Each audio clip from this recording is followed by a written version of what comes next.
Sono finiti i posti per l'accoglienza dei migranti in Friuli Venezia Giulia, struttura al collasso, richiedenti asilo fotosegnalati e lasciati liberi, la denuncia DCS, gravissima disfunzione istituzionale. Il Duomo di Belluno ha ospitato l'ultimo saluto a Omar Monestier, direttore di Messaggero Veneto e Piccolo, tanti colleghi e volti della politica e dell'economia presenti. Federica, perdiamo tutti un amico. Sul Carso sono bruciati 3.700 ettari di bosco. Lo studio dell'Università di Udine, con i dati dell'Agenzia Spaziale Europea, nelle zone devastate è perso il 30% della superficie boschiva. Unica data friulana a Palmanova per Elisa, che anticipa il concerto con una tavola rotonda sul clima e sul cambiamento climatico e dal palco punta il dito contro chi appicca i roghi. Da domani si fa sul serio, primo impegno ufficiale per l'Udinese contro il Feralpi Salò in Coppa Italia. Sottile, emozionato per questo ritorno a Udine, vogliamo passare il turno, non sottovalutiamo l'avversario.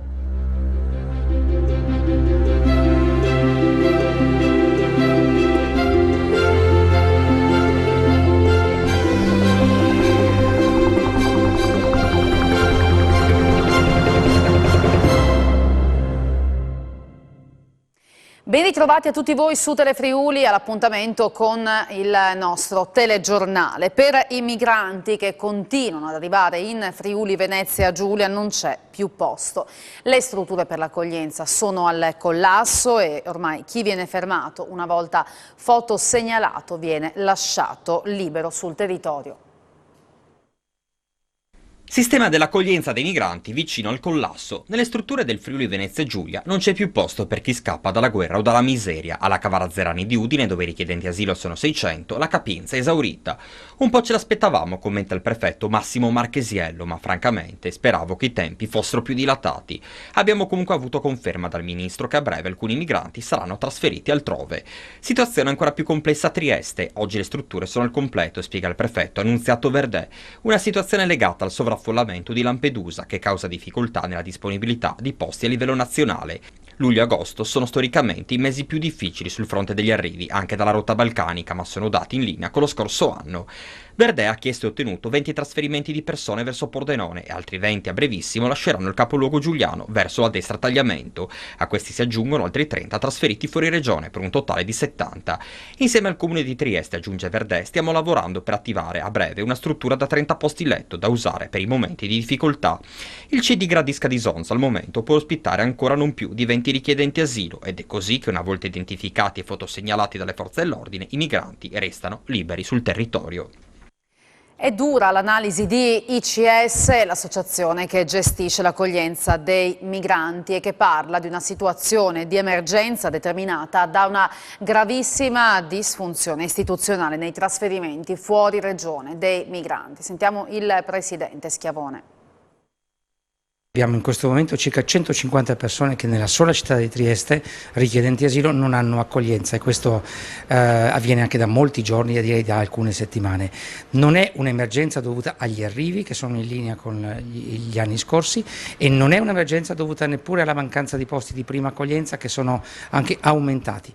È dovuta a una gravissima disfunzione istituzionale da parte della Prefettura e del Ministero dell'Interno nel non attuare un numero adeguato di trasferimenti in tutto il resto del territorio nazionale come è necessario, perché questa è una porta d'ingresso e quindi noi ogni giorno trasferiamo appunto persone in tutta Italia. Si è creato quindi un meccanismo ad imbuto con ingressi appunto numerosi ma in linea con la situazione estiva e poche uscite. Questo è il problema. Si verifica sempre d'estate una situazione di sofferenza, ma mai come quella di quest'anno.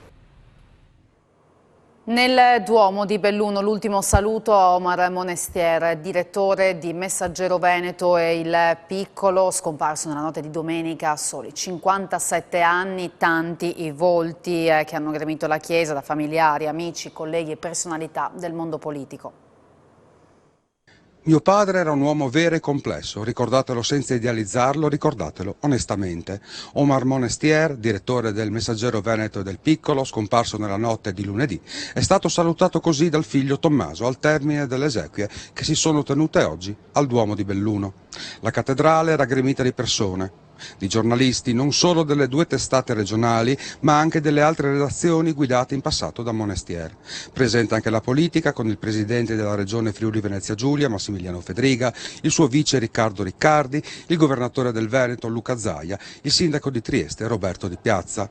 Omar Monestier, ha ricordato Don Alex Vascellari nell'omelia, era un uomo mite, un intellettuale gentiluomo, ma anche una persona che ha cercato senza paura, con onestà e schiettezza, la giustizia. Un uomo dalla professionalità, senza sconti, che fa crescere senza indulgere alla mediocrità, che fa realizzare progetti. Palpabile la commozione dei presenti che hanno dato l'estremo saluto chi all'amico, chi al collega, stringendosi attorno alla moglie e ai 4 figli. Presenti ai funerali i presidenti di Friuli Venezia Giulia e Veneto, Massimiliano Fedriga e Luca Zaia, che hanno voluto parlare al termine della cerimonia con la moglie Sara, commosso l'amministratore delegato del gruppo GEDI, Fabiano Benal. Omar Monestier era anche un amico, con lui ho mostrato anche un rapporto, devo dire, umano di grande confronto e di grande correttezza. Penso sia una perdita perché oltretutto devo dire che anche il valore professionale che ha dimostrato ha fatto sì che i quotidiani da lui diretti riuscissero ad affermarsi nel contesto del Friuli Venezia Giulia, e devo dire non solo perché ad esempio il Messaggero era il giornale più forte delle testate locali del gruppo, quindi la capacità di sapere gestire l'informazione, sapere tenere vicino i lettori, sapere dialogare e inserirsi perfettamente nel territorio è stato secondo me la dimostrazione che è stato un grande direttore e che e fare il direttore non è semplicemente scrivere bene, ma saper interpretare il territorio dove viene fatto il giornale. Perdiamo un pezzo importante e un elemento fondamentale per costruire il nostro futuro, quindi dovremo rivedere tutto e far tesoro di quello che lui ci ha insegnato e trovare la forza di continuare. Quindi sì, abbiamo perso un amico, io ho perso un amico e soprattutto un collaboratore fantastico, quindi siamo scossi, ma glielo dobbiamo, reagiremo. E ora la triste conta dei danni dei roghi che hanno devastato il Carso. Gli incendi hanno mandato in fumo più di 3.700 ettari di bosco, un dato che emerge dall'analisi effettuata dall'Università degli Studi di Udine sulle immagini satellitari che hanno stimato il volume della biomassa che è andata perduta. 100 ettari di superficie boscata per 194.000 metri cubi di biomassa andata perduta. È carissimo il prezzo in termini naturalistici e ambientali del disastroso incendio che per una settimana ha imperversato sul Carso, tenuto con fatica a bada da centinaia di vigili del fuoco italiani e sloveni e volontari della protezione civile.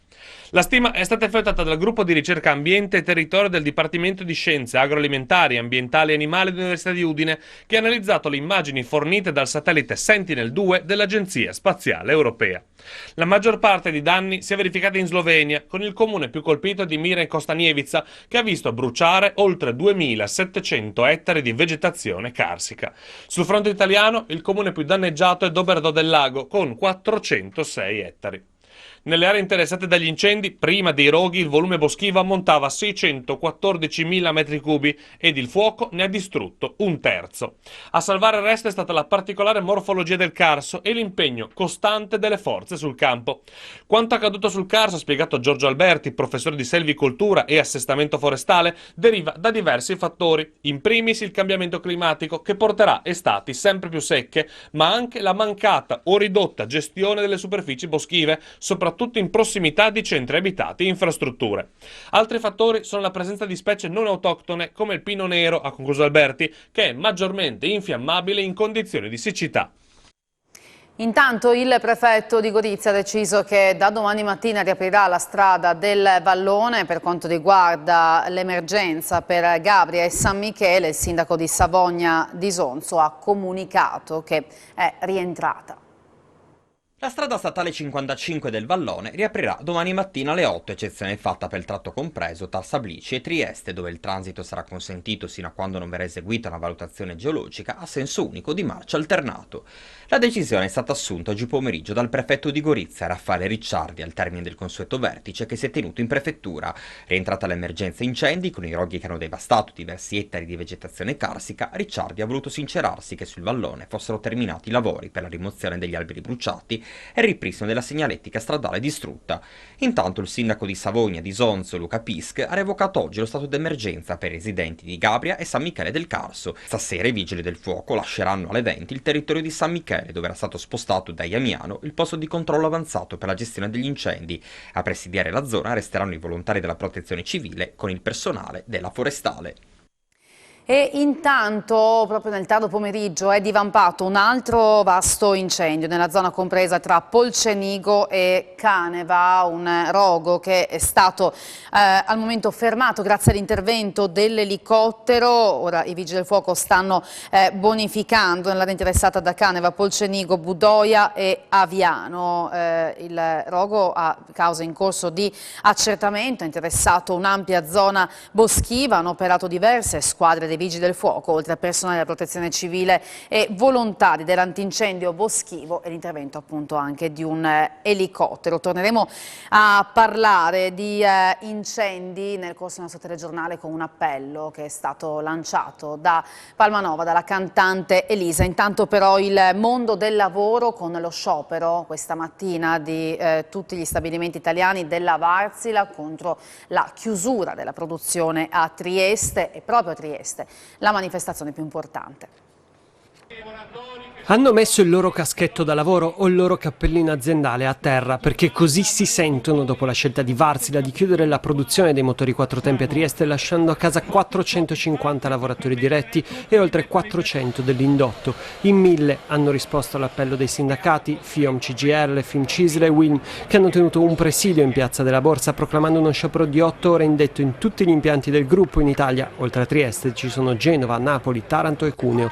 Compatte le istituzioni presenti, con il sindaco Roberto Di Piazza e l'assessore regionale Alessia Rosolen, che hanno ribadito di essere al fianco dei lavoratori in questa vertenza che si preannuncia complicata, dura e lunga, e che mette sul piatto anche rapporti internazionali con la Finlandia. Sì, bisogna fare pesare la forza diplomatica, bisogna far pesare la nostra forza economica, il nostro ruolo manifatturiero, la storia che portiamo con noi. Bisogna però modificare in maniera importante la legislazione che toglie, ripeto, il potere alle organizzazioni sindacali, alle istituzioni, a Confindustria, alle parti datoriali e lo mette in mano solo agli avvocati e alle multinazionali.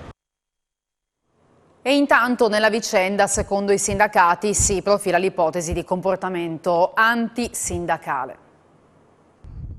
La battaglia delle istituzioni e dei sindacati potrebbe trovare appigli legali per bloccare i licenziamenti annunciati dal gruppo Wärtsilä. Gli uffici legali di FIOM, CGIL, FIMCISL e WILM sono al lavoro per capire se ci sono questi margini per denunciare l'azienda per comportamento antisindacale. Non una novità assoluta per il nostro paese, che già ha impedito a multinazionali di attuare simili procedure. I sindacati, forti anche del supporto a livello nazionale di tutta la politica, non lasceranno nulla di intentato. Ma nella misura in cui la Wärtsilä dovesse decidere, come troppe multinazionali stanno facendo, di andarsene dal nostro territorio, dal nostro paese, il tema è quello che fa il governo italiano. Perché ci sono dei rapporti col governo finlandese, cui il ministro Giorgetti ci aveva assicurato un affidamento di continuità lavorativa, e invece questo non è avvenuto. Ci stiamo trovando di fronte all'ennesimo schiaffo che danno le multinazionali, anche come dire, con le loro forme, quindi molto distaccate dalla realtà.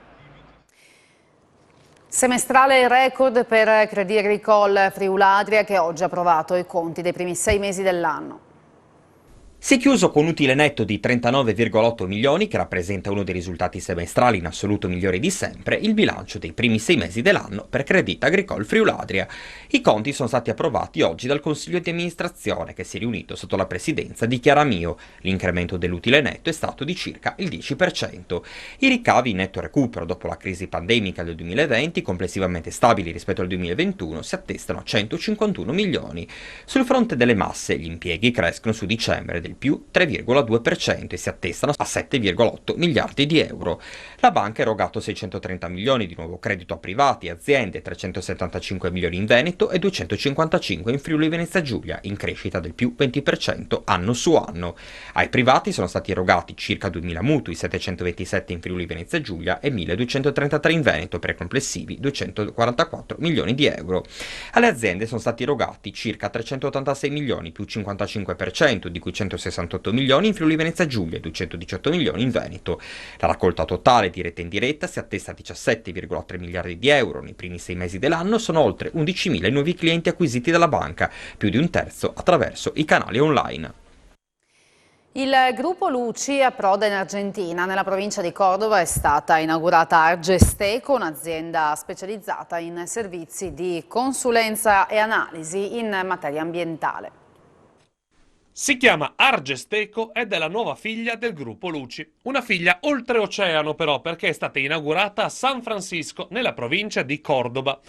Argesteco, che si occuperà di servizi di consulenza e analisi in materia ambientale, ha visto la benedizione del presidente Adriano Luci e del direttore tecnico di Gesteco Franco Corredic, che sono andati in Argentina per ufficializzare la fondazione della nuova società. Abbiamo basato la nostra esperienza sul lavoro acquisito in Europa con le piccole e medie imprese industriali, ha spiegato Adriano Luci, ponendo il focus sulla gestione integrale e corretta dei rifiuti. Argesteco è situata nel parco industriale San Francisco, punto di riferimento per le attività industriali di tutta la provincia di Córdoba.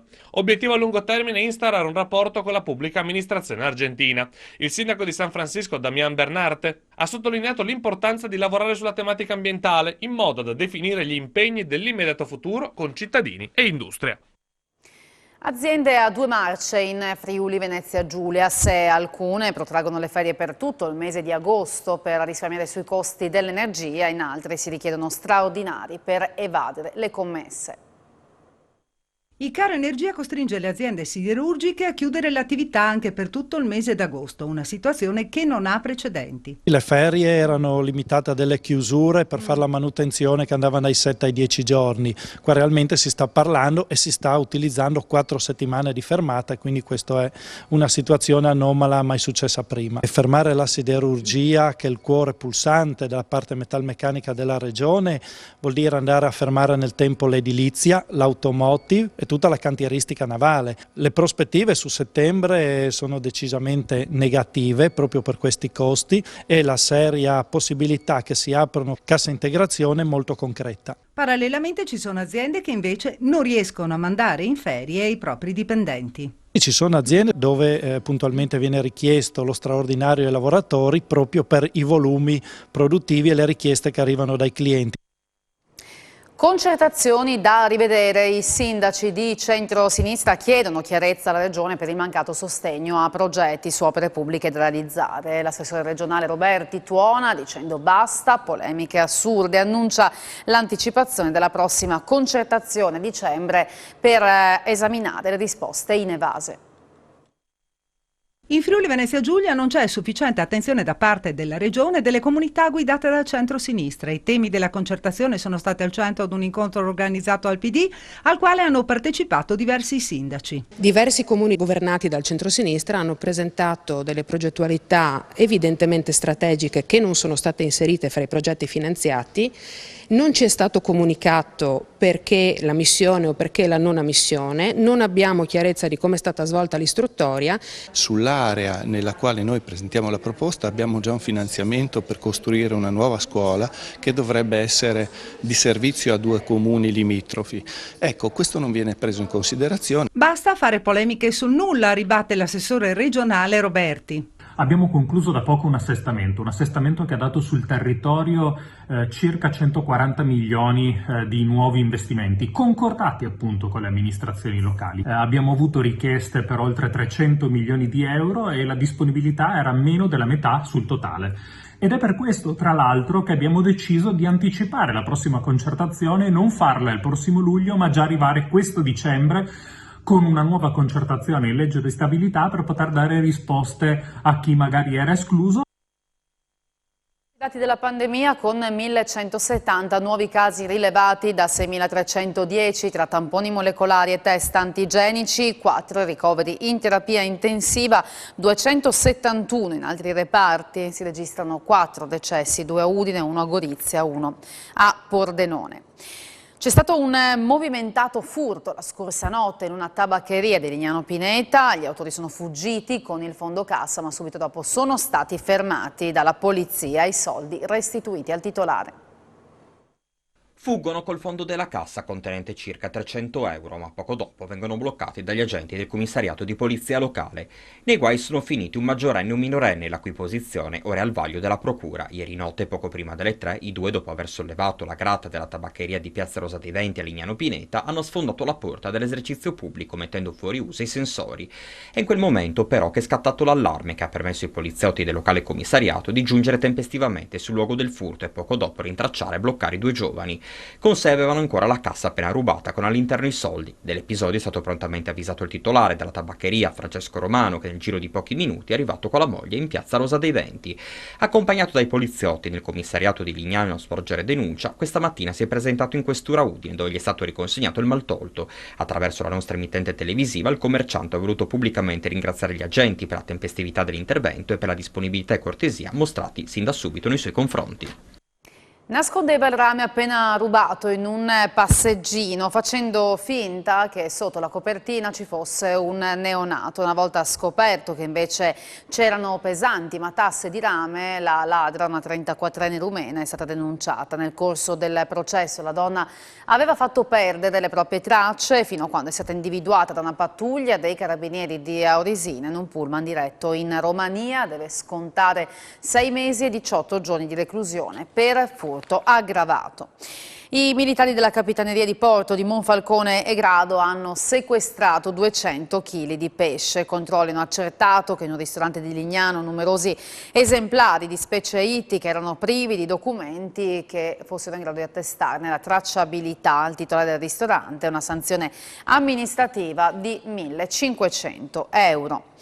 Un set di orologi da collezione del valore di 50.000 euro rubato 2 anni fa in una villa di Muggia è stato recuperato dalla polizia in una gioielleria sempre a Muggia. Il collezionista ha individuato in un sito internet orologi identici a quelli che gli erano stati rubati nel 2019. I poliziotti sono quindi riusciti ad arrivare a una gioielleria dove hanno trovato gli orologi. A quel punto è scattato il sequestro della refurtiva che al termine delle indagini sarà restituita al legittimo proprietario.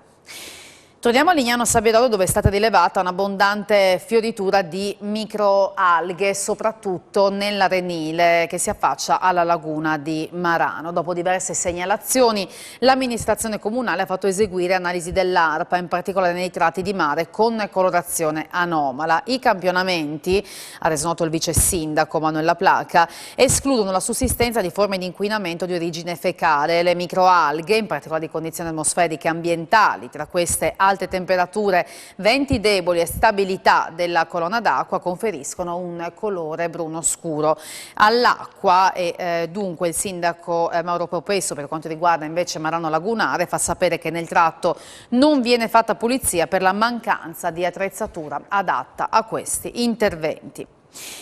È partito a Udine l'allestimento del cantiere in vista dell'avvio dei lavori per la realizzazione della nuova palestra polifunzionale nell'ambito dell'area Experimental City.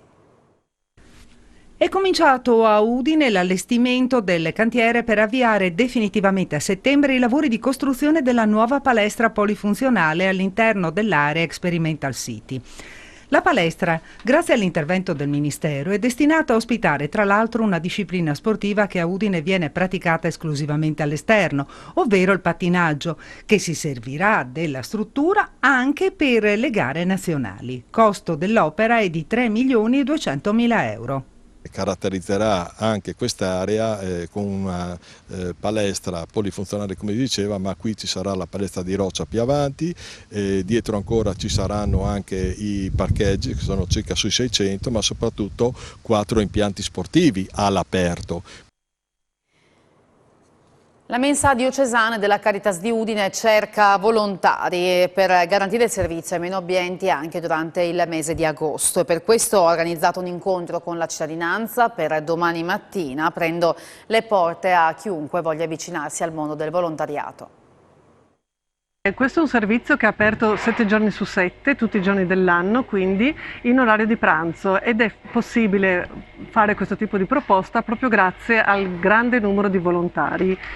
La Caritas tende a escludere, diciamo, per stile esperienze estemporanee di giornate singole, però negli anni ci siamo resi conto invece del valore comunque anche delle esperienze limitate nel tempo e magari dovuto questo limite proprio ad altri impegni delle persone.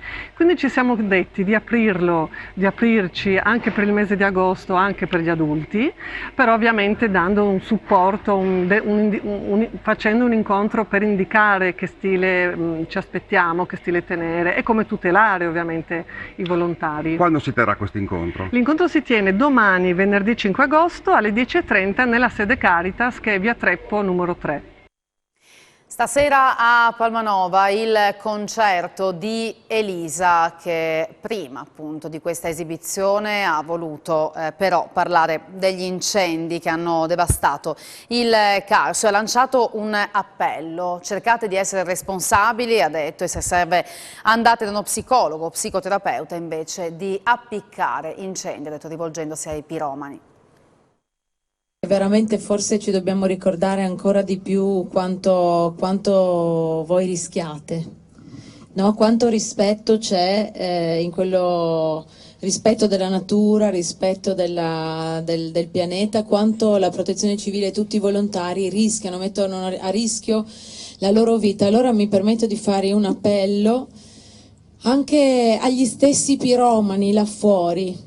Anche un appello alle guardie forestali l'ho fatto, di cercare di tenere puliti tutti i posti sensibili, tutti i posti dove c'è una possibilità di principio di incendio, no? Causato da appunto il freno di un treno, qualcosa legato alle attività umane, no? Questo riguarda la guardia forestale, ma un messaggio anche per chi ha questi impulsi che non riesce a controllare, perché la piromania è una situazione proprio psicologica da curare.